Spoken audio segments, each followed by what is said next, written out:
Ühing on vihjeainete kaitse teemaga tegelenud tegelikult juba päris mitmeid aastaid. Me oleme osalenud selles protsessis alates sellest hetkest, kui Euroopa Liidus algasid läbirääkimised vihjeainete kaitse direktiivi loomiseks.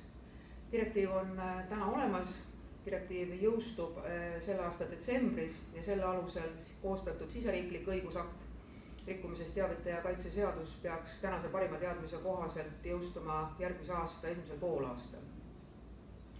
Korruptsioonivaba Eesti on tõhusa teavitaja kaitse eesmärgi puhul fokusseerinud oma tegevuse peamiselt 4 rühmale: õigusloojatele, vihjeandjatele endile, organisatsioonidele ja avalikkusele laiemalt.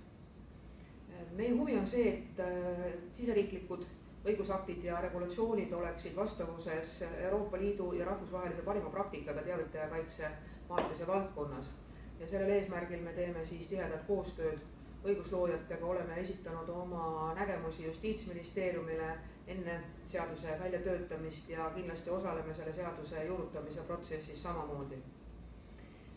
Vihjeandjate vaates on Korruptsioonivabal Eestil eesmärgiks pärast seaduse jõustumist käivitada vihjeandjate teabekeskus, kus me siis keskendume sellele, et isikud, kes soovivad vihjeid anda, me toetame ja nõustame neid ja selgitame neile seadusest tulenevaid õigusi ja võimalusi, ja isikud, kes juba on vihjeid andnud ja on siis langenud tagakiusamise ohvriks, aitame ja nõustame ka neil siis aru saada seadusest tulenevatest õigustest ja kaitsest, mida nad saavad endale lubada. Organisatsioonide vaates oleme juba päris mitmeid samme astunud.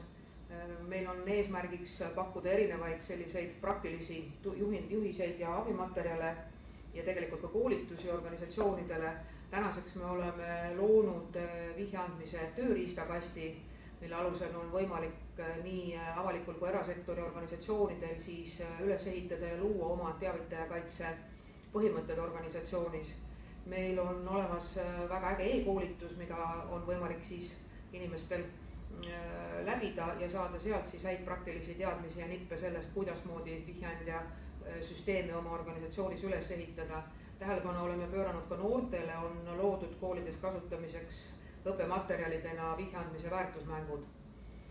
Mis puudutab nüüd avalikust ühiskonda tervikuna, siis Korruptsioonivaba Eesti on ju alati olnud üsna aktiivselt osalemas erinevatel üritustel, foorumitel ja tegelikult ka sõna võtnud meedias just nimelt selle teemal, mis puudutab siis teavitaja kaitse seadust ja selgitanud ja avaldanud oma seisukohti ja arvamusi selles osas ja kindlasti kavatseme selle tegevusega jätkata ka.